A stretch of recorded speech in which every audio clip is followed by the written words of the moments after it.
We can get back to Connor whenever you're ready, Desmond. Unless you want to plug in the power source first. Up to you.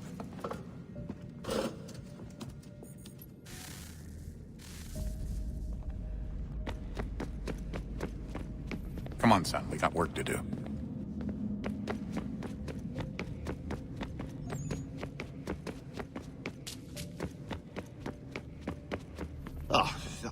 Unbelievable. What's up? Your politicians are constantly referencing the Founding Fathers and insisting they must have been in support of one thing or another. I have never seen such a blatant disregard for history. That's just typical political propaganda. It's also dishonest and delusional. How can anyone claim to know what these people wanted based off scraps of paper and wishful thinking? They're looking for intent. What these men envision for our country and its future. Idealistic and unlikely. I don't think most of your presidents and senators and judges care what the founders thought. They just want to know how they can bend old words to achieve modern goals. Who cares if they were deists or theists or wanted a central bank? Why do people need the validation? What should matter is what you, as an individual, believe, and why you believe it. What, are we so insecure that we have to find 18th century letters to validate our beliefs? Oh, look, Mum, a dead man agreed with me. Maybe.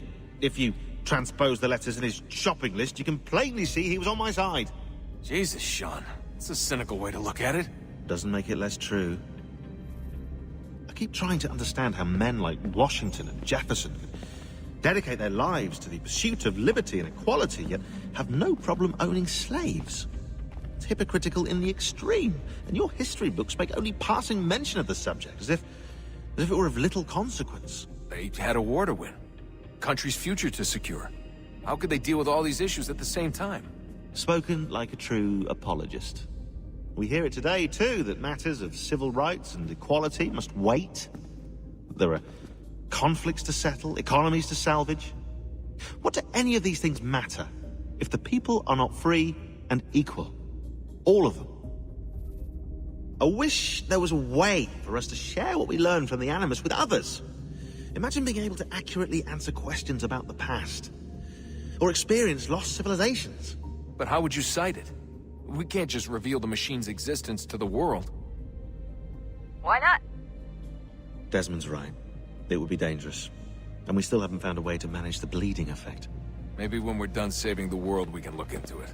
Even if we do manage to stave off the apocalypse, it's not like the Templars are simply going to disappear. I suspect our fight will continue long after this latest battle is finished. Oh, look at the time. Oh, doesn't time fly? Look, I think it's best we get you back in the Animus, hmm?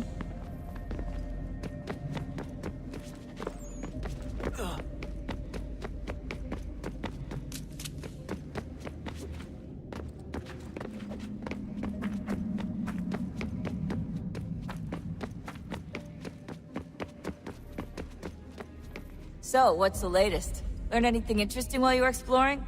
They were working on some weird stuff towards the end. Trying to engineer new bodies and store their minds inside computers. Failure after failure. It must have been hard for them. I worry about it too. I mean, they say there's something in here that'll help us, but what is it? Why is it locked up if it's exactly what we need? I don't know. Maybe it's dangerous. Maybe they wanted to make sure only you could reach it. That's the other question. What makes me so special? I guess we'll know once we open the door. Hey, I hope it's not uncomfortable for me to ask, but what happened with Lucy? I don't know. I'm sorry, I shouldn't have said anything. No, it's fine. I really don't know. I was talking to my dad about it. It's hard to say. I mean, Juno definitely took control, but I think I agreed to it on some level. I think I let her in. No. That's not right. It wasn't her. Not exactly. It was more like a program. Does that sound weird? It showed me things. What'd you see? That if I didn't stop Lucy, Abstergo would get the apple, and we'd all be dead. I still don't understand why she turned on us. I'm sure she thought she was doing the right thing. I gotta get... Oh, look at that. I found a third power source. Already? It popped up in an earlier search, but I've only just managed to confirm it. Where? There's a museum in Cairo with one on display. I guess Connor will have to wait. No, you stay. We need to find that key, and time is running out. I'll make the trip. What about Cross? Everything's going to be fine. I'll be back soon. Ready when you are, Desmond. Winter approaches. The air is still and sharp with grim expectation. The others sense it too and go about their work with uncommon urgency. I would like to help them, but more pressing matters now demand my attention. The Templars have targeted George Washington directly, and will not rest until he is dead. I had hoped to shield him from this knowledge, but Thomas Hickey ended any hope I had of staying silent. And so I have resolved to share everything I know, of the Templars and their plots, of who I really am. Achilles finds fault in this, and we argue every day, but there is simply too much now at stake to maintain restraint.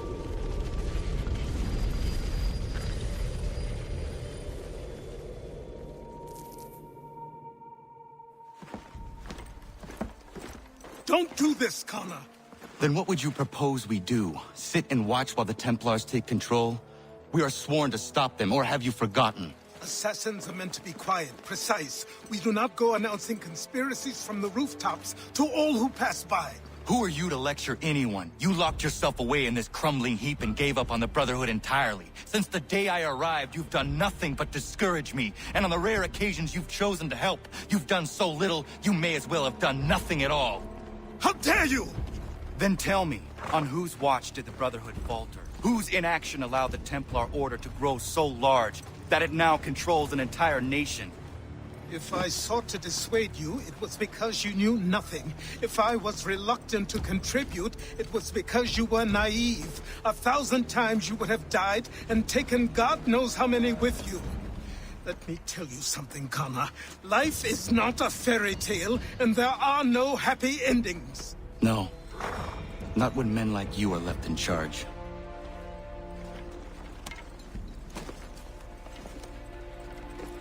In your haste to save the world, boy, take care you don't destroy it. Ha!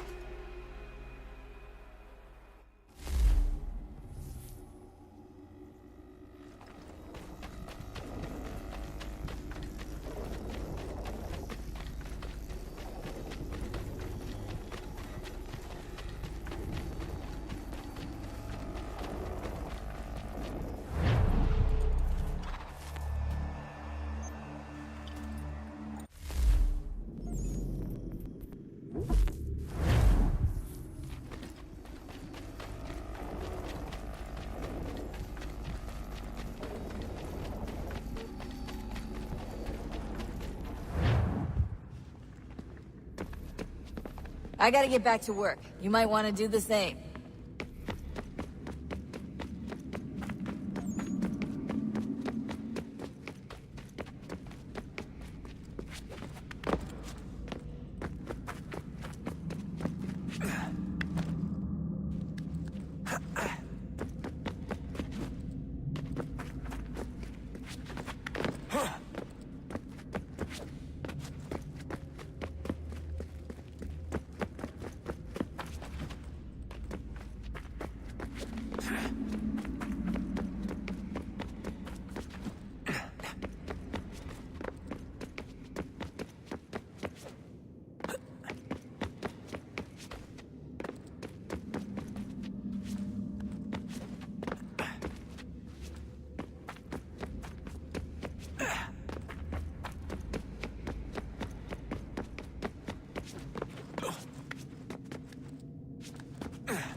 I'm telling you, there's something down here.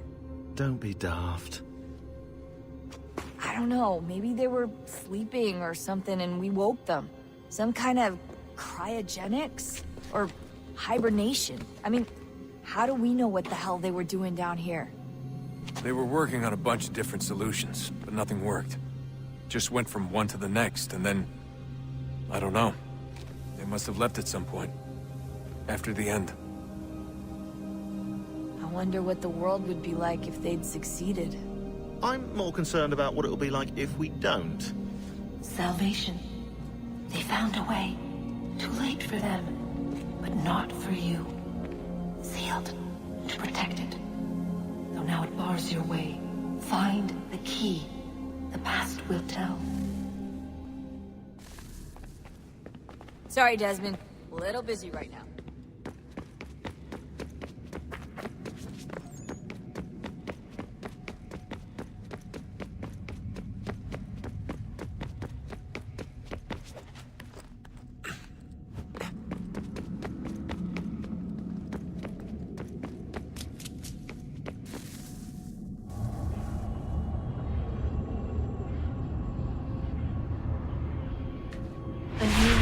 Approached. One that was dark and cold. It would consume us. For we were flesh, and flesh is frail. Though suits and shields might offer comfort, such adornments would not suffice. Not to save us all. So we sought to change what we were. In this manner, we might thrive in a world made poisonous. It was Aita who volunteered to see if it might be done. Aita, my husband, my love. In the end, it changed him, ruined him. He was made a prisoner of the machines. The body might survive, but his mind became brittle to the touch. He begged me for release, for days, for weeks, for months. I pleaded with him to give us time to find another way. But there wasn't one. Not for him. Not for us.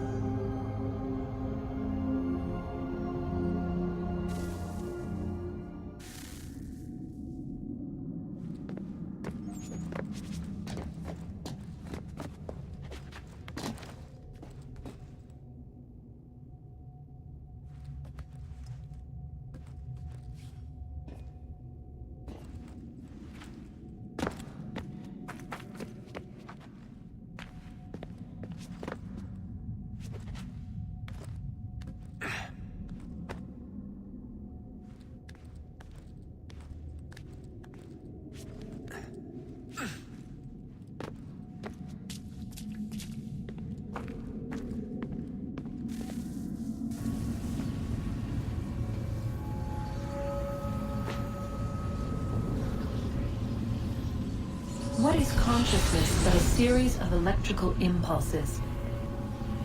And the body a vessel to hold these sparks. But it is weak. In time, it decays and crumbles into dust.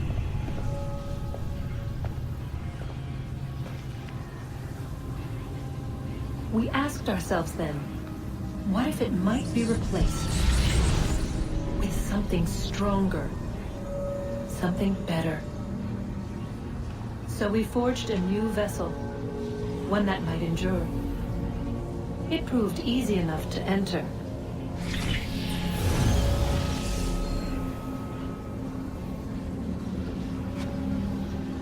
But to leave required something more, something wrong. And so this too they abandoned. I wondered, though, were they right to turn away?